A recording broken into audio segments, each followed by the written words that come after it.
So, good day everyone. Especially to you, Sir Mr.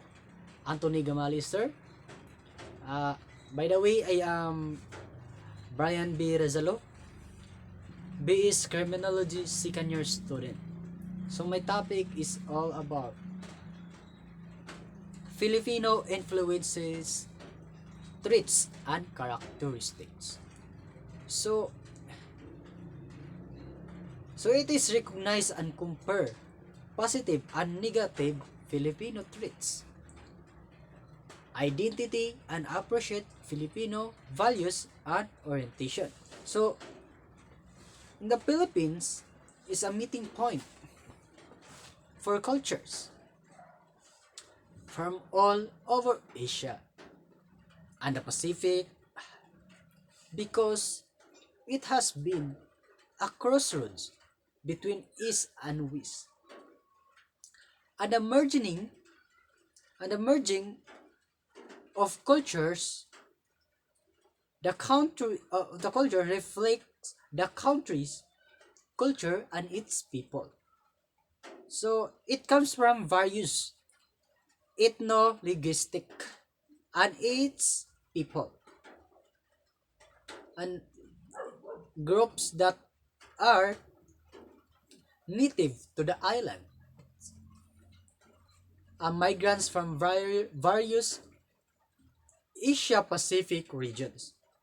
Filipino are the people who are naturally born to or recognized with the Filipino country. So, in China, the United States and Spain mainly influence the modern Filipino identity.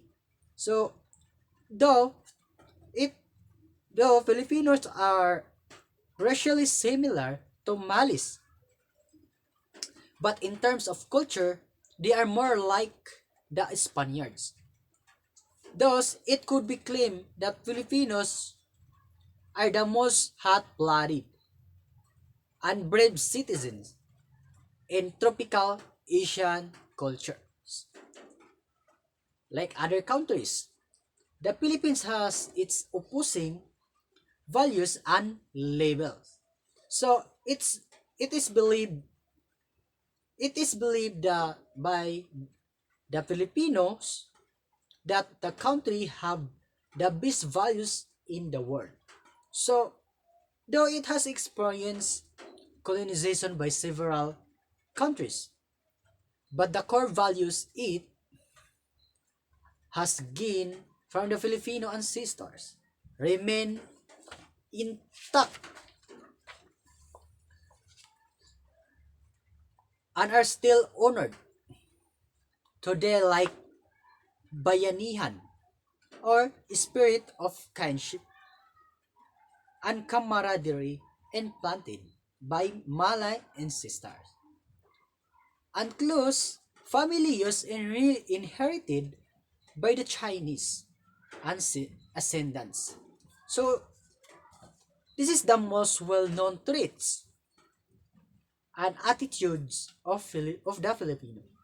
So positive traits: hospitality. Hospitality. Hospitality is a trait displayed by every Filipino, characterized by heartwarming, generosity, and friendliness exhibit to foreigners and locals alike. So Filipinos are well known for being hospitable.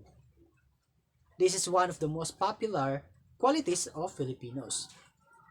So most foreigners who have gone to the Philippines fell in love with the warm hospitality they have experienced while staying in the country. This is kind of a value system which has existed in the country thousands of years ago. Then, good thing is that the hospitality of the Filipino is not only shown of the foreigners, but to its fellow Filipino as well. So hospitality Filipinos is no is shown in the following sample situations. So E. When a person visit a friend house, the host greets him or a very warm welcome. The host will immediately let their visitor sit down and will prepare a meal or snack plus drinks for the visitors. The host will insist that the friend not leave the house with an empty stomach. So a host will always make sure you had a great time visiting them. So B. People offer their guest room to visitors if they are going to spend the night.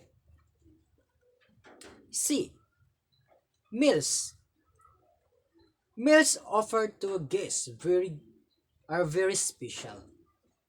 A host always find a way to prepare great tasting food that her visitors want to eat. Number two, respect. So respect. This is often observed not just by younger people but also by people of all ages in the Philippines. Respect for one's elders in a tradition. So, E, po and upo. So, that we use now. Po and upo.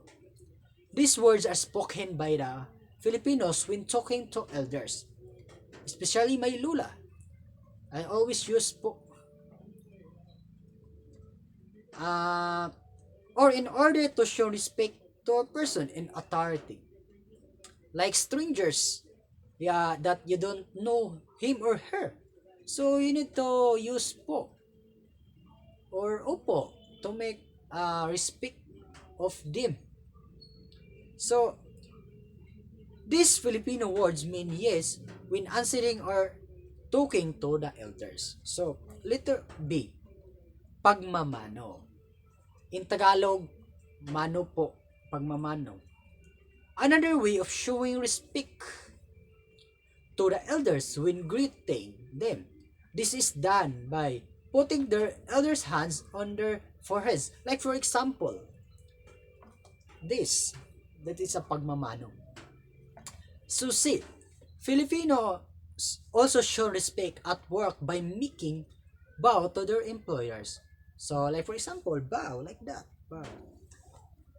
Number three, strong family ties and religious.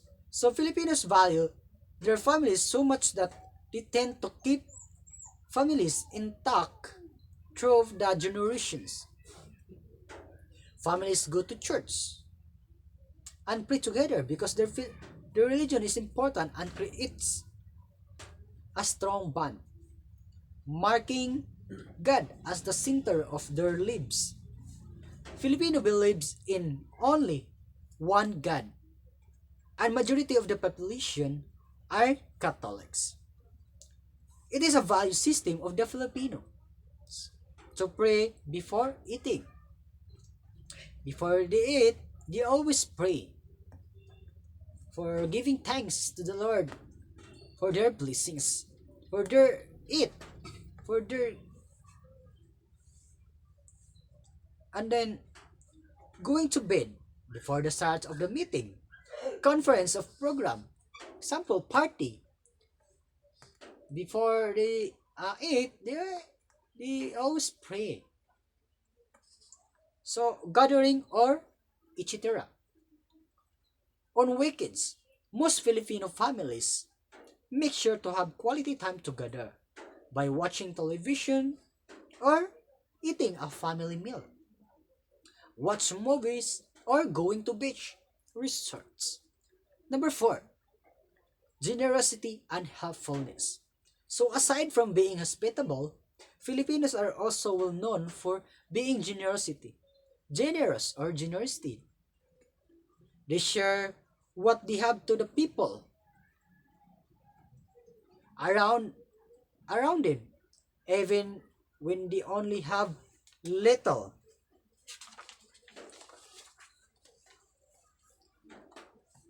This could be felt during birthdays, weddings, or fiesta. So, five strong work ethics. So, another good things most Filipinos have is being hardworking people. They are always willing to work almost the whole day to provide needs of their families. Filipino farmers, tough earnings little, but they work harder with not much compensations. So, aside from their regular work, Filipinos always find creative ways to look for other sources of income. So, like creating a small business from their home where they sell foods and other items for the convenience of their neighbors. So, that is the Filipino. Number six, loving and caring. So, that is a Filipino, loving and caring. Because of their generosity, hospitality, and religiosity, Filipinos are found to be the sweetest and most loving people in the world. So it is expressed by both foreigners and Filipino. Women that most Filipino men are so sweet and romantic when it comes to love. They will send their beloved flowers, bring her to a very romantic place.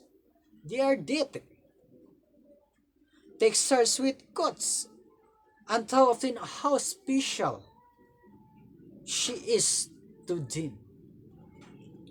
Filipino women are also romantic and very caring, which often makes some foreigners want to marry them. Women tend to prepare dinner before their husband comes home.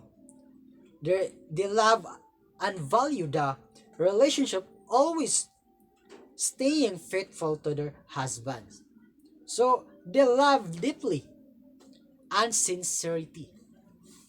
So let's proceed to the negative traits of Filipino.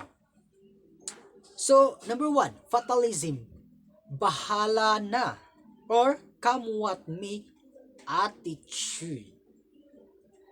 So when Filipinos are facing difficulties and shortcomings, they have this attitude of leaving it up to God sort things out, an attitude of what goes around comes around.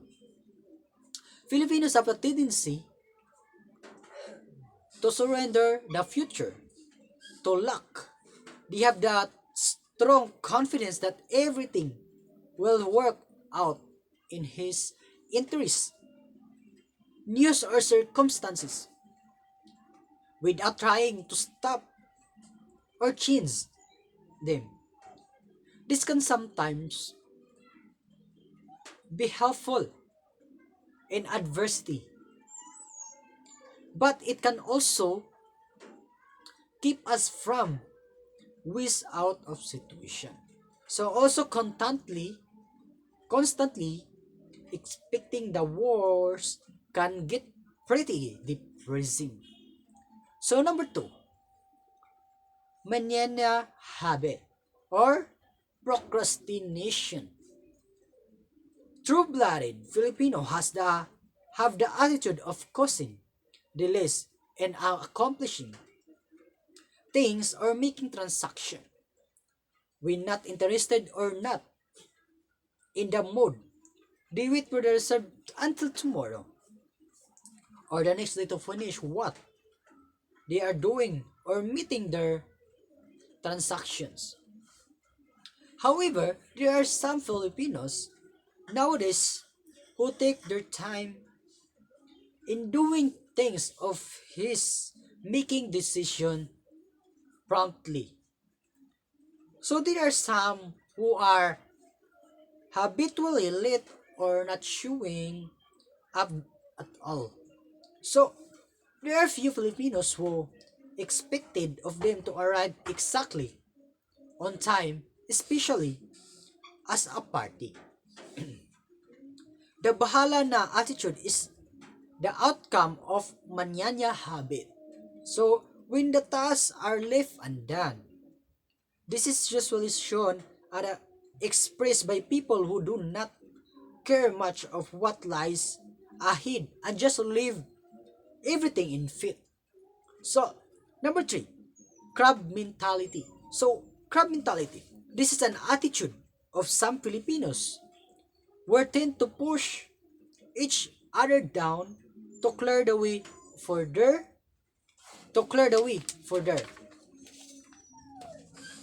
own gain. So, Filipino people with this kind of mentality or attitude try the best to ruin each other, either by making issues against the other for him to turn out bad to the public or the company or organization, so that people will gradually put distant and lost their confidence and trust that eventually result to their replacement. Number four, hypocrisy. This is the trait of Filipinos where criticism to the other failure to live with the moral standards of the society are inevitable. Inevitable. The fear of being an outcast has forced a lot of people to live double standard life. Number five, ningas kugod. Most Filipinos are very good at the start when doing something. After a few hours or this, that excitement do or accomplish something is lost, we and become too lazy to finish what we have started. Number six, tardiness. Filipino time. Only in the Philippines that we have the so-called Filipino time. So, but not exactly referring to the Philippines. Standard time, but they again, we use it to refer to the tardiness of the person that we are waiting or who keeps on coming late to the set of time schedule of events. Instead of being something to be proud of, Filipino time brings a negative impression to our people. So number seven, gossiping. Filipinos are found fond of talking about our business. Secrets are brought out, failures and flaws and emphasizes, and relationships are destroyed. Number eight, blaming or blame someone. Filipinos can sometimes be too self-righteous. When mistakes happen, we do not want to take the blame. We lack humility to accept our failures. And instead, we point at others. Selfishness, being insensitive of others. So most Filipinos are insensitive to the needs and situations of others. That could be an outcome of having too many problems that Filipinos are facing. And the TDC is to focus on their own need first before others. 10. Disobedience to simple rules and instructions. So, some people, despite of the understanding of the purpose of laws and ordinance, have inability to observe and follow them. So, number 11, attention taker. So, Filipinos are fun and people-loving risk. Thus, attracting attention is natural for them. So, number 12, being onion skin or too sensitive. Another habit or attitude that we need to change is our being too proud, which actually results to being oversensitive. If we think that highly of ourselves, then we have the tendency to put a wall around us that a signboard on our forehead saying, I must be respected. So that would be also God bless. Take care always. Thank you.